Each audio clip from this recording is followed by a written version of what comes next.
ఆంధ్రప్రదేశ్ రాష్ట్ర ముఖ్యమంత్రిగా 4వ సారి ప్రమాణ స్వీకారం చేస్తున్న చంద్రబాబు నాయుడు గారికి శుభాకాంక్షలు తెలియజేస్తూ, అదేవిధంగా జనసేన పార్టీ అధినేత శ్రీ కొణిదెల పవన్ కళ్యాణ్ గారు ఈ రాష్ట్ర డిప్యూటీ ముఖ్యమంత్రిగా ప్రమాణ స్వీకారం చేస్తూ శుభాకాంక్షలు తెలియజేస్తూ, ఈ రాష్ట్ర ప్రభుత్వం ఈరోజు ఏర్పడిందంటే ఎంతోమంది కృషి కన్నా ముఖ్యం కేవలం పవన్ కళ్యాణ్ గారు ఈ రాష్ట్రం యొక్క అభివృద్ధి కోసం చేసినటువంటి త్యాగఫలం. అదేవిధంగా ఆయన కేంద్ర ఢిల్లీ పెద్దలను ఒప్పించి ఈ పొత్తు కుదిరించి ఈరోజు ఈ రాష్ట్రంలో డబుల్ ఇంజిన్ సర్కార్ వచ్చి ఈ రాష్ట్ర సర్వతోముఖాభివృద్ధికి, అదేవిధంగా ఈ రాష్ట్ర అభివృద్ధికి తనే ముఖ్య కారణం అనే దాంట్లో పవన్ కళ్యాణ్ గారు ఉన్నారని మేము తెలియజేసుకుంటున్నాము. అదేవిధంగా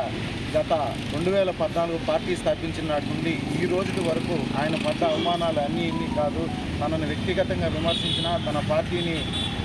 అనగదొక్కాలని ఎంతో ప్రయత్నం చేసిన, తనని నిర్బంధించిన కేవలం మొక్కవోలని దీక్షతో ఈరోజు పవన్ కళ్యాణ్ గారు నాడు ఒక్కరు కూడా గెలవకుండా ఈరోజు 100% స్ట్రైక్ రేట్తో 21 మందిని గెలిపించుకుంటూ 2 ఎంపీని గెలిపించుకుంటూ కేంద్రంలో తన స్థాయిని పెంచుకొని రాష్ట్రంలో జరిగేటువంటి అభివృద్ధిలో తన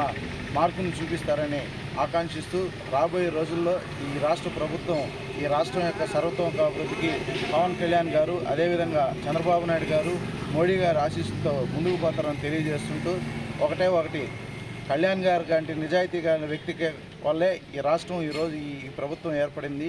దీన్ని ప్రతి ఒక్కరూ దృష్టిలో పెట్టుకొని ముందుకు పోయి ఈ రాష్ట్ర యొక్క అభివృద్ధికి తోడ్పడాలని కోరుకుంటూ సెలవు తీసుకుంటున్నాను.